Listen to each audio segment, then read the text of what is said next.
کہ پہاڑ مقابلہ نہیں کر سکتے، لیکن غیرت میں اتنا نازک ہے دل کہ یہودی کا ایک جملہ بھی بے چین کر دیتا ہے۔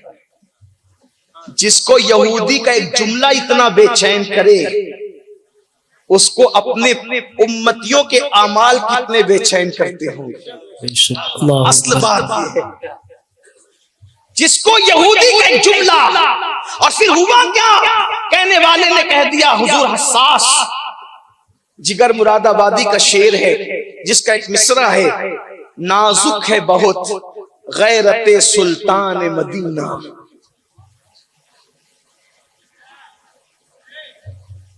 طاقت میں کوئی مثال نہیں، لیکن غیرت کی نزاکت کا عالم یہ ہے کہ شیشے بھی فیل ہے، شیشے بھی فیل ہے نزاکت میں۔ اس سے زیادہ نازک ترین دل مصطفیٰ کریم علیہ الصلوۃ والتسلیم کا ہے غیرت کے اعتبار سے۔ پھر کہتا ہوں طاقت کے اعتبار سے کوئی مقابلہ نہیں، لیکن غیرت کی نزاکت کا عالم یہ ہے کہ مکڑی کا جالا بھی اس نزاکت کو حیرت سے تکتا ہے، تارے عنکبوت بھی اسے حیرت سے تکتے ہیں۔ غیرت کی نزاکت کا حال یہ ہے کہ رگے گل کی نزاکت بھی حیرت و استجاب کی عالم میں حیرت سے کھڑی ہو کر تکتی ہے کہ قدرت نے کسی کو بھی اتنی نزاکت دی ہے۔ ایک یہودی کا جملہ بے چین کرتا ہے، نماز میں کھڑے ہو جاتے ہیں، نماز میں کھڑے ہونے کے بعد بھی دل کی غیرت کی نزاکت کا حال یہ تھا کہ جو نماز میں کھڑے ہو جائے وَتَبَتَّلْ إِلَيْهِ تَبْتِيلًا کی تفسیر بن جائے، وَتَبَتَّلْ إِلَيْهِ تَبْتِيلًا کی تفسیر بن جائے، سب سے کٹ کر اپنے اللہ سے منسلک ہو جائیں۔ لیکن کتنی نازک تھی دل کی کیفیت کہ سب سے کٹ گئے، لیکن دل پر وہ جملہ برابر بے چین کرتا رہا۔ اور پھر کہاں نہیں صرف سوچا، 4 رکعت نماز کی نیت کی صرف سوچا، اور سوچنے پر اس قدر تجسس ہوا کہ سوچنے لگے کہ میں سوچ رہا ہوں پیغام ابھی آئے گا، میں سوچ رہا ہوں پیغام ابھی آئے گا۔ اور اسی پیغام میں حالت نماز میں کبھی چہرہ اوپر ہوتا ہے اور کبھی نیچے ہوتا ہے، کبھی اوپر ہوتا ہے اور کبھی نیچے ہوتا ہے، کبھی اوپر ہوتا ہے۔ میرے اللہ کو یہ ادا محبوب کی ادا ایسی پسند آئی کہ وہ ادا پر بھی قرآن آیا، قد نرا تقلب وجهك في السماء فلنولينك قبلة ترضاها۔ اے پیارے، ہم بار بار آپ کا چہرہ آسمان کی جانب اٹھانے کو دیکھتے ہیں، بار بار آپ کا چہرہ آسمان کی طرف اٹھانے کو دیکھتے ہیں، آپ کا دل جدھر چاہے۔ سبحان اللہ، سبحان اللہ، بہت خوب۔ فَلَنُوَلِّيَنَّكَ قِبْلَةً تَرْضَاهَا، ہم اس کو قبلہ بنا دیں گے جدھر آپ کی مرضی ہوگی۔ سبحان اللہ، نعرہ تکبیر، نعرہ رسالت۔ 200 سال تک کسی کو جواب نہ دے، کسی کے ساتھ یہ شان بے نیازی سے بات کرے، کسی کے ساتھ اس شان بے نیازی، لیکن جب محبوب کے دل کی بات آ جائے، جب قلب محبوب کی بات آ جائے، قلب محبوب کی نازک جملہ سن لے، جب قلب محبوب کی بات آ جائے تو پھر نماز کا خیال نہیں کیا جاتا، بلکہ محبوب کے قلب کا خیال کیا جاتا ہے۔ ہماری نماز بعد میں ہوگی، پہلے تیرے دل کی مراد پوری ہو جائے۔ سبحان اللہ، سبحان اللہ، نعرہ تکبیر، نعرہ رسالت۔ اس لیے کہ نازک ہے بہت غیرت سلطان مدینہ، کہیں محبوب کے دل کو لگ نہ جائے، تاخیر ہو گئی، محبوب کے دل کو بات نہ لگ، محبوب کو تکلیف نہ ہو جائے، تو ان کے دل کی خوشی کے لیے 4 رکعت پوری ہونے سے پہلے کا ہم قبلہ بدل دیتے، کیونکہ تیرے دل کا خیال اتنا ہے۔ محبوب جو تجھے بنایا، کسی کو صفی بنایا، کسی کو نجی بنایا، کسی کو خلیل بنایا، کسی کو کلیم بنایا، تجھے پیارے جو حبیب بنایا، تجھ سے محبت کرتے ہیں نا، تو تیرے دل کا خیال اتنا ہے کہ تو نے چاہا اور ہم نے قبلہ بدل دیا کیونکہ تیرا دل بڑا نازک ہے، بڑا حساس ہے پیارے، تیرا دل بڑا نازک ہے نا یہ توجہ آپ کی۔ اب آپ مجھے بتائیں، وہ بے نیاز ہو کر جب محبوب کے دل کی نزاکتوں کا اتنا خیال کرتا ہے، اور ہم امتی ہو کر اپنے نبی کے دل کی نزاکت کا کتنا خیال کرتے ہیں۔ عشق رسول کی بات تو جلسوں میں روز ہوتی ہے، محفلوں میں روز ہوتی ہے، لیکن میری قوم کے جوانوں، کبھی ہم نے سوچا وہ رسول جو ہمارے پیر میں کانٹا چبھنے پر بے چین ہو جائیں، ہمارے پیر کے کانٹے پر بے چین ہو جائیں، اس رسول کا دل ایک دن میں ہم کتنی مرتبہ چھلنی چھلنی کرتے ہیں؟ سوچو نہ ذرا، یہاں سے لے کے وہاں تک، دائیں سے لے کے بائیں تک، میں اور آپ سب مل کر کے سوچے، ذرا سوچو تو صحیح، جب قہقہا لگانے پر حضور کا دل دکھ سکتا ہے تو داڑیاں منڈانے پر حضور کے دل کی کیفیت کا حال کیا ہوتا ہوگا؟ جانتے نہیں ہیں چند نوجوان مدینہ منورہ میں ایک جگہ جمع ہو کر قہقہا لگا کے، یعنی زور زور سے چلا چلا کر کے ہنس رہے تھے۔ آقا سواری سے جا رہے ہیں، میرے آقا زمین پہ اتر آئے اور ان جوانوں سے کہا کیا تم کو جنت میں جانے کا پروانہ مل گیا؟ وہ لوگوں نے کہا نہیں یا رسول اللہ، ہمیں جنت میں جانے کا پروانہ نہیں ملا۔ تو آقا فرماتے ہیں جس کو جنت میں جانے کی سند نہ ملی ہو اور وہ قہقہا لگا کے ہنستے ہیں، مجھے ان پہ حیرت ہے۔ بتاؤ اگر قہقہا لگا کر کے ہنس کر کوئی غفلت کرے تو حضور کے دل پر اس طرح گزرتی ہے، تو جو کانوں میں ایئر فون لگا کر کے گھنٹوں گھنٹوں گانے سنتے ہوں گے، گھنٹوں گھنٹوں میوزک سنتے ہوں گے، اللہ اکبر۔ اور بڑی معذرت کے ساتھ لوگ یہ نہ کہیں کہ مجھے ان عناوین سے کوئی دلچسپی ہو گئی ہے، میری مجبوری ہے، لیکن میں بولنا چاہتا ہوں کہ جب کوئی نوجوان کسی لڑکی سے ناجائز تعلقات کرنے کے بعد اس سے گھنٹوں گھنٹوں فون پر سیکسی اور شہوانی گفتگو کرتا ہوگا، اس وقت میرے نبی کے دل پر کیا گزرتی ہوگی؟ لوگ کہتے ہیں ہم تباہ ہو رہے ہیں، کبھی مسلمان کو تباہ نہیں کیا جا سکتا، مسلمان کو کبھی برباد نہیں کیا جا سکتا۔ مجھے بتاؤ، ارے اگر کسی کمپنی کے مالک کا کتا کوئی بن جائے تو اس کتے پر کوئی مائی کا لال ڈنڈا نہیں برسا سکتا، تو مسلمان پر کوئی کیسے ڈنڈا برسا سکتا ہے؟ جس کا رب اللہ ہو، جس کے نبی محمد الرسول اللہ ہو، ہے کوئی ایسا پیدا ہونے والا جو قوم مسلم کی آنکھوں میں آنکھیں ڈال سکے؟ بس ہم نے ایک ہی بھول کی ہے، ہم نے ایک ہی غلطی کی ہے، کتے پہ ڈنڈے اس لیے نہیں پڑتے کہ وہ مالک کی چوکھٹ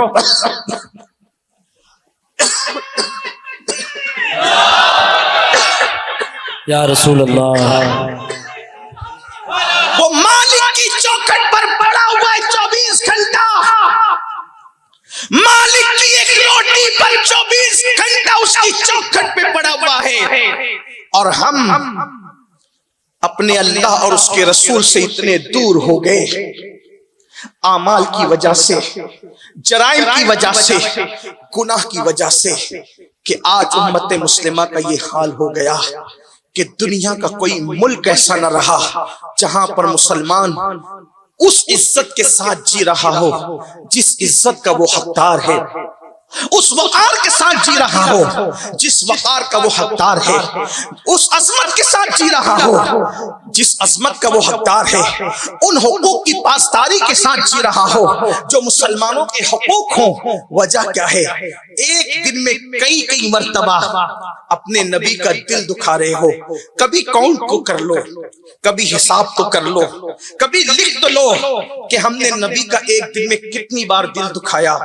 اور اللہ اکبر، جب کوئی نبی صلی اللہ علیہ وآلہ وسلم کے فرمان کے خلاف کوئی کام کرتا ہے، ایک بات پہ دھیان دینا اور توجہ کرنا، جب کوئی ایک ہی بات رسول اللہ کی مرضی کے خلاف کر لے، آقا اس کا بائیکاٹ کر دیتے ہیں، آقا اس سے منہ پھیر لیتے ہیں۔ آج پتہ نہیں ہمیں کیا ہو گیا، ہم کہتے ہیں حضور تو ہمارے ہیں، ہم حضور کے ہیں، داڑیاں منڈا کے کٹروں میں پھینکیں گے، حضور تو ہے ہی نہ ہمارے، گانے سنتے رہیں گے، حضور تو ہے ہی نہ ہمارے، عورتوں کے ساتھ زنا ہوتا رہے گا، حضور تو ہے ہی نہ ہمارے، شراب کے اڈے آباد کرتے رہیں گے، حضور تو ہے نہ ہمارے۔ جو حضور کے ہو جائے اور حضور جن کے ہو جائیں وہ پاپ نہیں کرتے، جو حضور سے قریب ہوگا اس کی پہلی نشانی یہ ہے جو میرے آقا علیہ السلام سے قریب ہوگا اس کی پہلی نشانی یہ ہے کہ وہ گناہوں سے دور ہوگا. حضور سے قریب ہونے کی پہلی نشانی یہ ہے کہ جو حضور سے قریب ہوگا وہ گناہوں سے دور ہوگا. آسان زبان میں سمجھ لیں. دیکھو جب ہم مدینے جاتے ہیں تو حضور سے قریب ہوتے ہیں, ٹھیک, مدینے جاتے ہیں حضور سے قریب ہوتے ہیں. آپ کا ایئرپورٹ شاید لکھنؤ ہوگا یا ممبئی یا دلی. آپ گھر سے نکلے مدینہ منورہ جانے کے لیے, ہاتھ میں تسبیح لینے شرماتے تھے, ہاتھ میں تسبیح لینے شرماتے تھے, لیکن مدینہ منورہ پہنچے نہیں, ابھی ایئرپورٹ کی طرف نکلے گھر سے مدینہ طیبہ کے ارادے سے, حضور سے قریب نہیں ہوئے ہیں, حضور کی طرف سفر شروع کیا ہے. جو ہاتھ میں تسبیح لینے میں شرماتا تھا, جو کبھی ناپاک گھومتا تھا, اب وہ باوضو ہاتھ میں تسبیح لے کے درود شریف پڑھتے ہوئے جا رہا ہے, نگاہیں جھکی ہوئی ہے. کیوں؟ ابھی حضور کے قریب پہنچا نہیں ہے, صرف جانے کی نیت کی ہے. تو اس کی برکتیں یوں ظاہر ہو گئی کہ گناہ سے تعلق ٹوٹ گیا ہے اور نیکیوں سے تعلق جڑ گیا ہے. ایئرپورٹ پہنچا, سوچتا ہے نماز کا ٹائم کب ہو رہا ہے کہ جلدی سے نماز پڑھ لوں. کیوں؟ اس لیے کہ حضور سے قریب ہو رہا ہے. اللہ اکبر. مدینہ منورہ پہنچا تو زندگی میں کبھی فجر نہ پڑھنے والا تہجد بھی پڑھتا ہے, کبھی قرآن کو ہاتھ نہ لگانے والا قرآن لے کر کے گھنٹوں بیٹھتا ہے, کبھی نہ رونے والا روتا رہتا ہے. کیوں؟ حضور سے جسمانی طور پہ قریب ہوا ہے تو گناہوں سے دور ہو کر کے نیکیوں کے قریب ہو گیا. جو جسمانی طور پہ قریب ہو اس کی نیکیوں کا یہ عالم ہے, جو قلبی طور پہ نبی سے قریب ہو جائے پھر اس کی نیکیوں کے عالم کا کیا حال ہوگا. اس لیے آج ہم عشق کا دعویٰ کر رہے ہیں لیکن صحیح معنی میں وہ عشق نہیں ہو رہا ہے. ہم شاید چیٹنگ بازیاں کر رہے ہیں, لفاظیاں کر رہے ہیں. تو عرض یہ کر رہا تھا, حضور کا دل مت دکھاؤ, حضور کے دل کا خیال کرو. میرے آقا علیہ السلام نے خود فرمایا کہ جب تمہارے اعمال میری مرضی کے مطابق نہیں ہوتے تو مجھے تکلیف ہوتی ہے. تو حضور کی غیرت بہت نازک ہے. ایک گناہ پہ بھی حضور بائیکاٹ کر دیتے ہیں, منہ پھیر لیتے ہیں. بڑا مشہور واقعہ ہے, میں اس کو اپنے الفاظ کے جامع میں پیش کروں. جنگ تبوک کے موقع پر, جنگ تبوک کے موقع پر اسے جیش اسرت کہتے ہیں. بڑی تنگی کا دور تھا. جنگ تبوک بہت تنگی کا دور تھا. ہمارے علماء سے پوچھیں, حضرت فاروق اعظم کہتے ہیں ایک کھجور کئی مسلمانوں کو دی جاتی تھی کہ لے لو اور اس کو تھوڑی سی کھا کے آگے بڑھا دو. تو فرماتے کہ میں کھاتا نہیں تھا بلکہ صرف چوس کر کے دوسرے کو دے دیتا تھا کہ مجھ سے زیادہ ضرورت اس کی ہے. جنگ تبوک ہی کا معاملہ ہے کہ صدیق اکبر نے اپنا کرتا اور لباس بھی دے دیا کہ ہم جنگ میں جا رہے ہیں اور مجھے پتا ہے اگر کوئی شہید ہو جائے تو اس کو کفنانے کے لیے ہمارے پاس کفن کا کپڑا بھی نہیں ہے. تو صدیق اکبر نے کہا تھا میرا لباس بطور کفن کام آ جائے گا کسی شہید کے لیے. یہ ان کی قربانیاں تھیں. تو جنگ تبوک کے موقع پر حضور علیہ السلام کی خواہش یہ تھی, آقا علیہ السلام کی تمنا یہ تھی, اللہ اکبر, کہ زیادہ سے زیادہ لوگ چلے, اس لیے کہ دور کا معاملہ تھا, دشمن طاقتور تھا. آقا نے سب کو چلنے کے لیے کہا, لیکن ایک بات وہاں پر یہ تھی کہ گرمیوں کا موسم تھا, کھجوریں پک چکی تھی, پک کر تیار ہو چکی تھی اور کھجوریں جو ہے وہ ٹوٹنے والی تھی, کھجوریں کٹنے والی تھی. یہی ہوا. ان میں سے ایک صحابی جناب کعب ابن مالک رضی اللہ تعالیٰ عنہ, انہوں نے سوچا کہ کھجور پک کر تیار ہو چکی ہے, جلدی سے اپنے باغ کی کھجوریں توڑ لوں گا اور آقا علیہ السلام سے جا ملوں گا. آج جاؤں گا کل جاؤں گا, آج جاؤں گا کل جاؤں گا, آج جاؤں گا کل جاؤں گا. اس میں ایسا ہوا کام بڑھتے چلے گئے, رکاوٹیں بڑھتی چلی گئی اور میں آقا علیہ السلام تک پہنچ نہ سکا. بالآخر یہ ہوا کہ مجھے پتا چلا کہ آقا کریم صلی اللہ علیہ وآلہ وسلم جو ہے فاتحانہ شان سے واپس تشریف لا رہے ہیں. اب میرے دل میں خیال آنے لگا کہ حضور علیہ الصلوۃ والتسلیم نے مجھ سے کہا تھا جنگ میں شریک ہونے کا, ایک ہی حکم کی بات ہے, جنگ میں شریک ہونے کے لیے حضور نے مجھ سے کہا تھا. اب میں کیا کروں, حضور کو کیا بہانہ بتاؤں, حضور کو کیا بہانہ بتاؤں. کچھ منافقین بھی تھے جو جنگ میں نہیں گئے تھے. بہت گرمی ہے, بہت تنگی ہے, نہ کھانا ہے, نہ پینا ہے, نہ کپڑے ہیں, نہ سواریاں ہیں. ایک سواریوں پر 3-3 4-4 آدمی ہیں, لوگوں کو پیدل چلنا ہے, کون تکلیف اٹھائے گا. منافقین نہیں گئے تھے. اکثر سارے صحابہ اکثریت میں تھے اور ان میں سے جناب کعب جیسے لوگ مصروفیت کی وجہ سے نہیں جا سکے. اب ہوا کیا, حضور آ رہے ہیں, کیا جواب دوں گا حضور کو؟ آپ بھی اور ہم بھی سوچے کیا جواب دوں گا حضور کو. اس لیے کہ کعب کی ملاقات مدینے میں مسجد نبوی میں ہونی تھی, اور کعب سوچ رہے تھے وقت سے پہلے کیا جواب دوں گا. میری اور آپ کی ملاقات حضور سے بہت جلدی ہونا ہے, کل بھی ہو سکتی ہے, پرسوں بھی ہو سکتی ہے, 4 گھنٹے کے بعد بھی ہو سکتی ہے, 10 گھنٹے کے بعد بھی ہو سکتی ہے. اور اس مقام کو قبر کہتے ہیں. جو جتنی جلدی مرے گا وہ اتنی جلدی ملاقات کرے گا, لیکن حضور کا سامنا ہونا ہے. ہم سنیوں کا ایمان اور عقیدہ ہے کہ ایمان والوں کی قبر میں حضور تشریف لاتے ہیں, حضور کا سامنا ہوگا. لیکن اس پہ تیاری کریں کہ ہمیں بھی کوئی جواب دینا ہے. اللہ کی عدالت میں تو کھڑے ہونا ہے, بعد میں پہلے حضور کا سامنا ہونا ہے. پہلے حضور کا سامنا ہونا ہے صلی اللہ علیہ وآلہ وسلم. ہمیں بھی جواب دیں. کعب سوچنے لگے کیا جواب دوں گا, اللہ کے رسول کو کیا جواب. دل میں خیال آیا کوئی بہانہ سوچ لیتے ہیں اچھے سے, کوئی بہانہ. لیکن مومن تھے, صحابی تھے. سوچا جس کی نگاہ سے خدا کی ذات نہ چھپی, جس کی نگاہ سے ہمارا رکوع اور خشوع نہیں چھپتا, اس کی نگاہ سے میرے معاملات اور مسائل کیا چھپیں گے.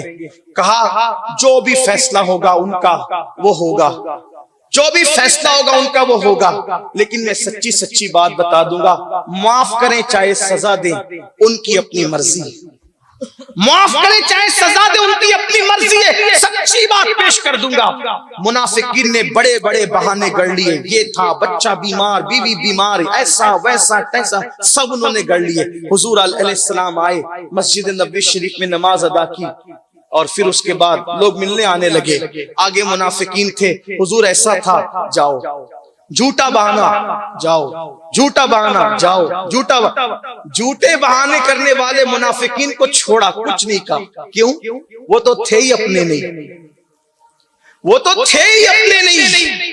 عشق مصطفیٰ کا دعویٰ کرنے والے جوانوں جو حضور کے نہیں ہوتے, وہ بڑے بڑے پاپ کر لیتے تو ان کو چھوڑ دیا جاتا ہے. اور جو حضور کے اپنے ہوتے ہیں, جو حضور کے اپنے ہوتے ہیں, ان کی کیسی پکڑ ہوتی ہے. ایک بات پر کعب آئے, حضور معافی چاہتا ہوں, میں جھوٹ نہیں بولوں گا, سچی بات یہ کہ آپ سے کچھ چھپا نہیں ہے. میرے باپ کی کھجوریں پک گئی تھی, کھجوریں کاٹنا اور توڑنے کا معاملہ تھا.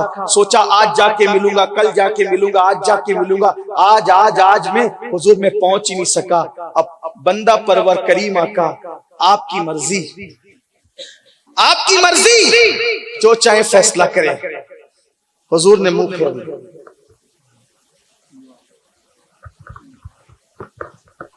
دو چیزوں پہ غور کرو, فتح مکہ کے دن جان کے دشمن کھڑے ہیں, ان کو معافی ہے,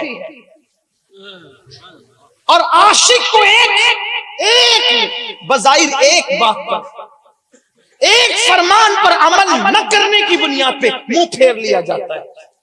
پتا چلا دشمنوں کو ڈھیل ہے, دشمنوں کو معافی ہے, مکاروں کو معافی ہے, لیکن عاشقوں کے لیے غیرت اتنی زیادہ ہے کہ ایک فرمان پہ عمل نہیں ہوا, منہ پھیر لیا, اور اعلان ہو جاتا ہے جاؤ جاؤ. صحابہ سے کہا جاتا ہے کوئی اس کو سلام نہ کرے, کوئی اس سے کلام نہ کرے, کوئی اس سے گفتگو نہ کرے, اس کا بائیکاٹ کر دو. شاید اس پر ہماری توجہ نہیں ہے. ہم نے نبی کی رحمت پر توجہ کی, ہم نے نبی کی غیرت پر توجہ نہیں کی. نبی کی رحمت سب کے ساتھ ہے, نبی کی غیرت صرف عاشقوں کے ساتھ ہے. یہ شہادت گہے الفت میں قدم رکھنا ہے. لوگ آسان سمجھتے ہیں مسلمان ہونا, بہت آسان ہے. کافر کا مسلمان ہونا بہت مشکل ہے, مسلمان کا مسلمان ہونا. اس مقام پر پہنچ کر میں سوچتا ہوں کہ ایک فرمان پر جناب کعب عمل نہیں کرتے. آقا نے منہ پھیر لیا اور کہا اس کا بائیکاٹ کرو, سوشل بائیکاٹ, کوئی سلام نہ کرنا, کوئی کلام نہ کرنا. اور کہا یہ حکم صرف اس کے لیے تم لوگوں کے ساتھ خاص نہیں ہے, اس کی بیوی پر بھی لازم ہے کہ یہ اس کا بائیکاٹ کرے. کعب کہتے ہیں میرے لیے تو قیامت آ گئی, کیونکہ میرے آقا مجھ سے ناراض ہو گئے۔ ایک بات، حالانکہ جان بوجھ کر نافرمانی، میں تو اس کو نافرمانی کہتا بھی نہیں ہوں، نافرمانی مانتا بھی نہیں، کیونکہ ان کے دل میں تو یہ تھا کہ میں ابھی پہنچوں گا، اور حالات ایسے بنے کہ حضور واپس آ گئے۔ میرے اندر اتنی جرأت نہیں ہے کہ میں میرے نبی کے کسی صحابی کو معاذ اللہ نافرمان کروں، نہ میرا یہ مسلک ہے، نہ میرا یہ مذہب ہے۔ ہمارا مسلک تو مسلک عشق و محبت اور مسلک ادب ہے۔ وہ اور لوگ ہیں جو صحابہ کی غلطیاں گناتے ہیں، وہ خود غلطیوں پر ہے۔ میرے آقا صلی اللہ علیہ وسلم کے دیوانوں، کعب کہتے ہیں میں تو تڑپ گیا کہ میری جان کائنات، روح کائنات، ایمان کا ایمان، جان ایمان مجھ سے ناراض ہو گیا، منہ پھیر لیا۔ فرماتے ہیں کہ میں مایوس تھا، آپ کوئی مجھے سلام بھی نہیں کرتا۔